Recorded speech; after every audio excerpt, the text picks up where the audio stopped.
Timnas U23 Indonesia tampil gemilang saat menggulung Yordania 4-1 sekaligus juga memastikan lolos ke perempat final. Sejumlah pemain jadi kunci kemenangan. Ada Marcelino Ferdinand yang mencetak brace atau 2 gol di laga tersebut. Selain itu ada Witan Sulaiman yang kerap menciptakan peluang berbahaya sekaligus mencetak 1 gol. Di lini tengah pemain SC Heerenveen Nathan Cho Aon mendominasi lini tengah serta Rizky Ridho yang tangguh mengintersep serangan-serangan Yordania.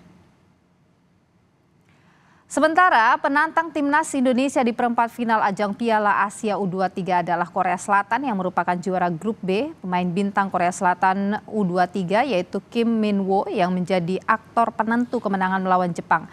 Lalu ada Jong San Bin dan juga Hong Yun Sang. Prediksi skema yang akan diterapkan oleh timnas Indonesia melawan Korea yaitu menggunakan formasi 3-4-3. Lalu Korea dengan formasi 4-2-3-1 pada laga pertemuan perempat final Piala Asia U23 mendatang.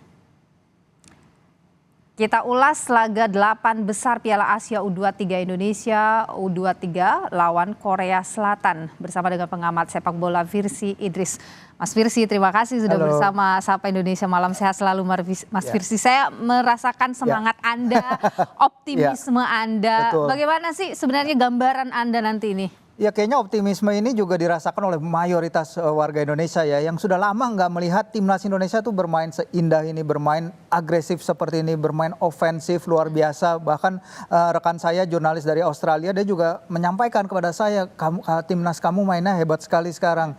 Tidak bertahan seperti layaknya negara Asia Tenggara lain tapi berani menyerang. Jadi optimisme itu tinggi setelah apa yang kita pertunjukkan di laga-laga bersama Coach Shin, baik di timnas U23 ini atau di kualifikasi Piala Dunia dan juga di Piala Asia senior sebelum ini, Mbak Nilu. Oke, jadi kalau kita bicara agresivitas mereka bermain dalam 3 pertandingan sebelumnya, Anda optimis bahwa Indonesia melawan raksasa Asia ini begitu?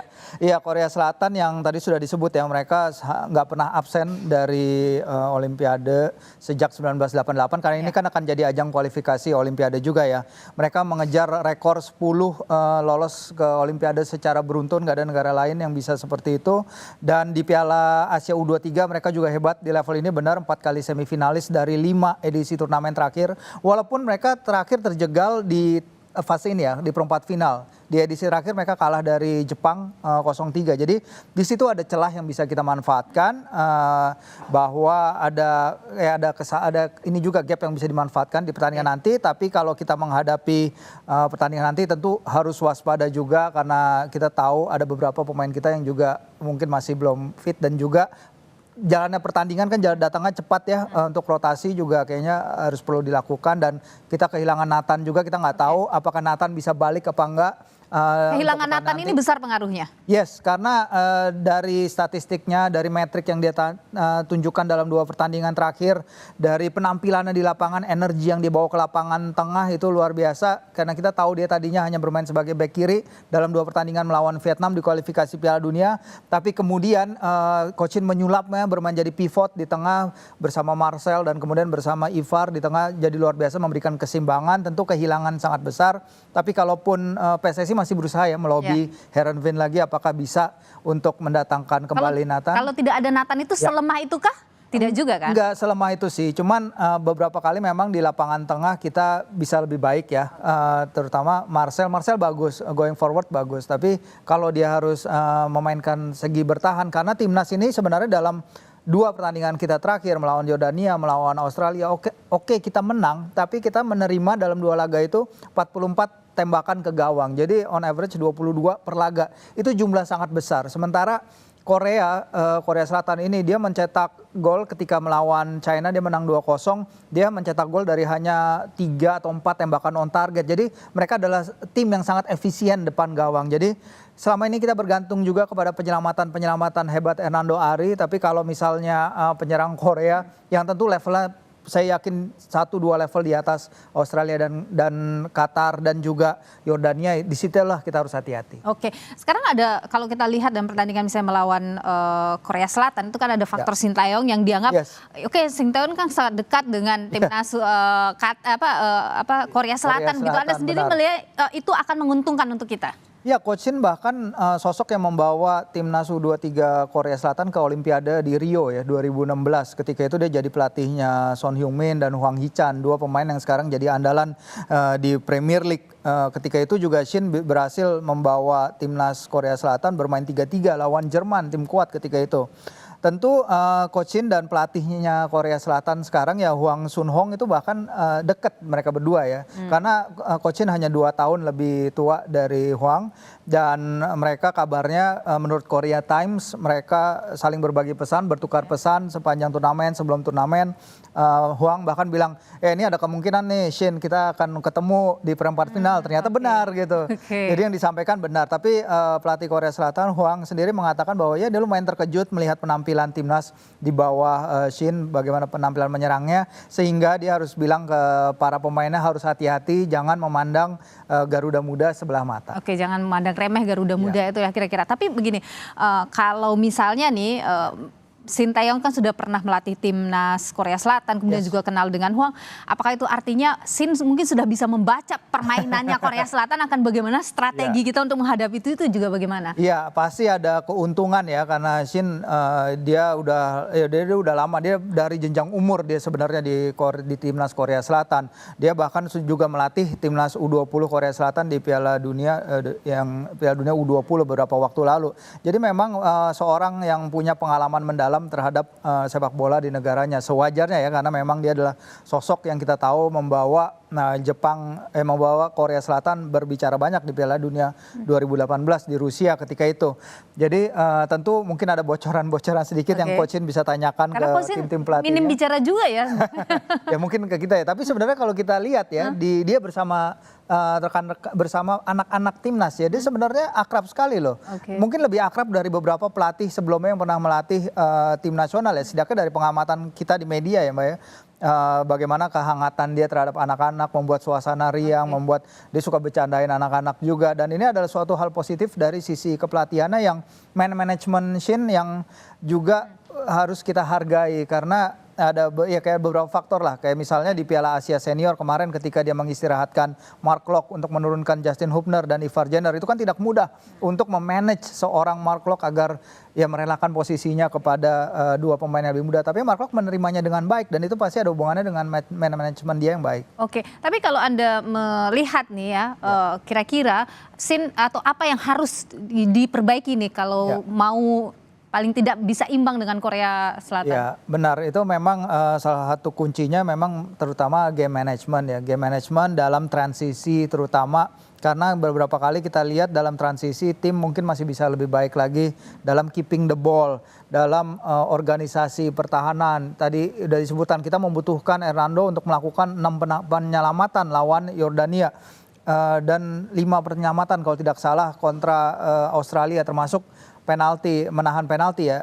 Kalau melawan Korea takutnya itu jumlah yang terlalu banyak karena mereka pemain-pemain yang ulung ya, pemain-pemain yang ini level mereka gitu, ini level mereka bahwa mereka langganan ke Olimpiade, mereka langganan semifinalis di turnamen Piala Asia U23. Pemain-pemain ini yang kemungkinan besar juga ke depannya akan bermain di level Eropa. Jadi itu sih mereka harus waspadai, termasuk juga tim pelatihan juga udah memberi tips ya, udah menjelaskan kepada anak-anak juga untuk hati-hati karena di turnamen ada VAR, VAR review ini yang kita 2 kali kena hukuman gara-gara VAR review ini yang juga harus membuat anak-anak harus lebih jeli lagi dalam game situation, game management. Tapi Marcelino juga udah bilang ya kami belajar juga dengan adanya VAR karena di Liga 1 belum ada VAR.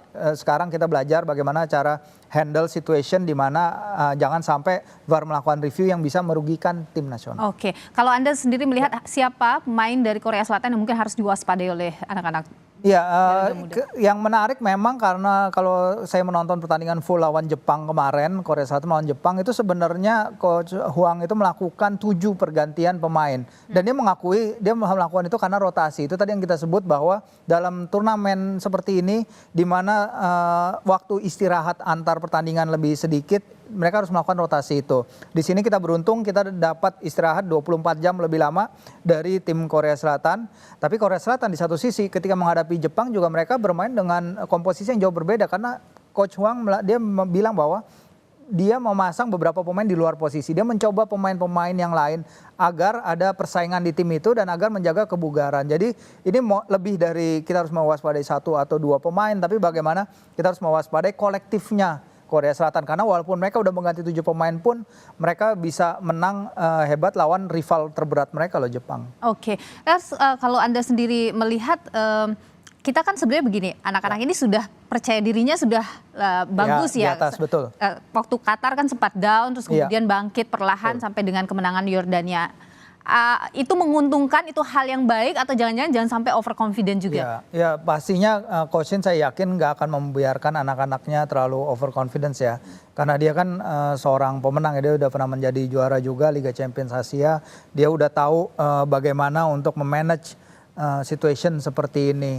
Tentu euforia terhadap Yordania boleh ada, tapi ketika udah memasuki babak knockout ini udah ada whole new ball game. Ini udah lawan yang jauh berbeda, lawan yang punya atribusi yaitu tadi mengejar 10 kali penampilan beruntun di Olimpiade. Argentina pun nggak bisa kayak gitu. Banyak negara yang kesulitan untuk bermain di Olimpiade, tapi dia juga udah punya pengalaman. Tadi kita bicara bagaimana Coach Shin juga udah pernah melatih timnas Korea Selatan di Rio 2016. Jadi ini adalah suatu hal yang ya dia pasti sudah tahu bagaimana cara handle pressure-nya. Oke, Anda meyakini akan bisa ada adu penalti nggak nanti nih? Ya, saya meyakini hasil positif ya sebagai pendukung tim nasional pasti kita harus selalu mendukung, yakin dengan hasil positif. Lihat dengan apa yang terjadi di fase grup, walaupun kita menderita banyak tembakan tadi, tapi Hernando kokoh di gawang. Hubner juga beberapa kali memberikan blok-blok depan gawang yang hebat ketika menghadapi Yordania.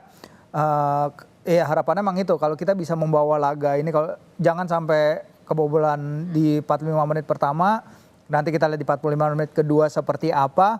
Nanti setelah itu kalau kita bisa mendapat hasil positif tentu akan sangat luar biasa. Karena kalau kita bisa menang ini kita hanya perlu satu kemenangan lagi ya. Jadi 2 kemenangan lagi di pertandingan ini dan juga nanti untuk lolos pertama kalinya ke Olimpiade sejak 1956. Itu kan suatu hal yang luar biasa yang jadi motivasi lebih lah buat anak-anak. Jadi ada optimis lah kira-kira ada hasil positif dari pertandingan nanti ya. Oke, kita sama-sama mau memberikan optimisme itu ke Garuda Muda. Terima kasih Mas Firsi Idris sudah berbagi pandangan di Sapa Indonesia Malam. Kita nantikan pertandingan Indonesia versus Korea Selatan.